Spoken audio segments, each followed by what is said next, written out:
Donc là, on va peut-être passer maintenant à la vue derrière.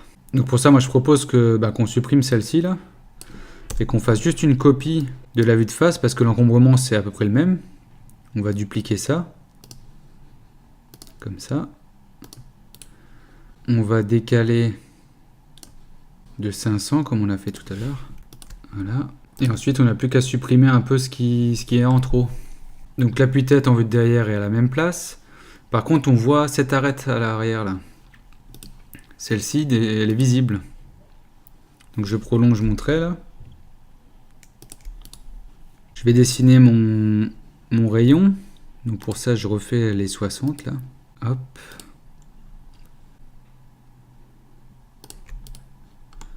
Donc mon rayon de 60, lui, il va se caler entre ces deux traits. Donc encore une fois, je fais tangent rayon pour l'avoir de façon propre.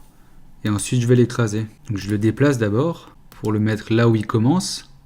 Et je vais l'écraser légèrement pour le faire arriver là où il finit. Avec l'échelle 1D, toujours. Donc là, bien rester dans le sens dans lequel on l'écrase. Hein. Si je sélectionne là, ça va faire la modification en diagonale. C'est pas ce que je veux. J'utilise le magnétisme pour partir de là et le faire arriver juste en dessous. Voilà, je vais le symétriser.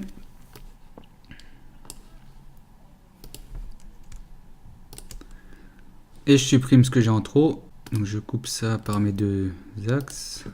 Mes deux arcs, pardon. Je supprime celui-là. Et là, je vais pouvoir supprimer ceci. Tout ça. Refaire peut-être le trait qui manque ici.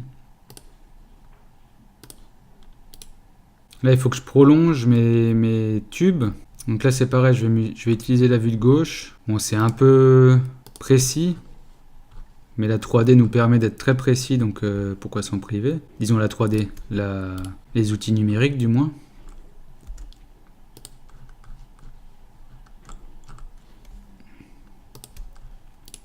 Voilà, donc ça c'est mes deux extrémités, donc il y a encore le milieu qui doit arriver ici. Donc je vais tracer pour avoir le milieu. Je le prolonge. Et ici, je vais donc prolonger ces traits-là jusqu'au centre. Comme ça. Donc le centre c'est bien ici. Et ensuite, je vais faire des arcs de cercle. Alors, on va faire centre, départ et angle. Donc, centre. Ah, il n'y a pas de centre. Donc, on va faire départ, fin, rayon. Je ne sais pas si on a ça. Si. Départ, fin, rayon, 10. Ah, c'est pas exactement ce que je voulais. C'est pas grave, on va juste faire un cercle, en fait. À partir du centre. On va lui donner 10. Donc, 5 de radius, pardon. On va le déplacer. On va le couper en deux. Bon là je m'embête un peu mais bon c'est pas grave. Je déplace ça. Je le mets au bon endroit. Et là je vais l'écraser toujours dans le sens. Comme ça. Jusqu'à cette ligne. Et voilà on l'a en perspective mais non. Je copie. Je symétrise pardon. Et je supprime mes lignes de construction. Je supprime ce qui est caché.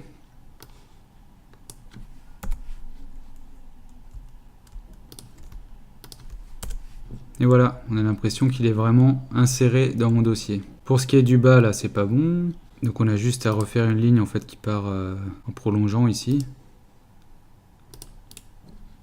On sélectionne tout, on désélectionne ce qu'on garde, on supprime, on a l'arrière. Impeccable. On n'a plus qu'à rajouter nos zips et notre poche. Donc on nous donne pas exactement où est la hauteur, ni des zips ni de la poche. On va le faire à peu près à l'œil en fonction de ce qu'on voit sur le dessin. Là. Donc les zips, on voit qu'ils s'arrêtent ou qu'ils commencent juste à la fin de l'arrondi. Et puis la poche, c'est quoi? C'est 2/3 de hauteur du zip ou la moitié du siège, allez. Donc un zip maille de 6, c'est 32 de large, donc c'est 16 visible en cousant à 8. Donc polyligne. Je pars de la fin de mon arc, 16 mm.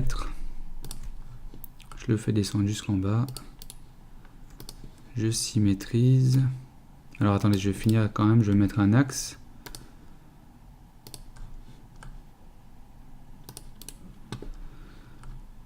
Voilà pour mon zip.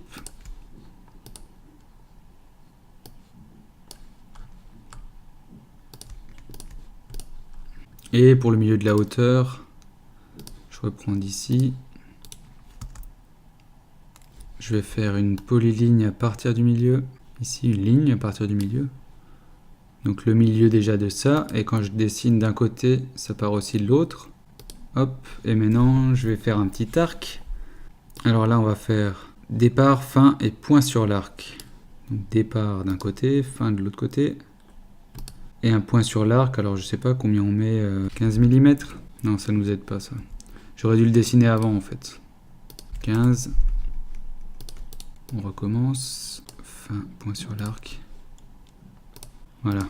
Je peux supprimer ces deux lignes. Ces trois lignes du coup. Et décaler cette courbe pour faire une petite couture. Toujours à 3 mm. Donc là normalement, si je vois bien, ça dépasse légèrement. On va recouper par les bords du zip.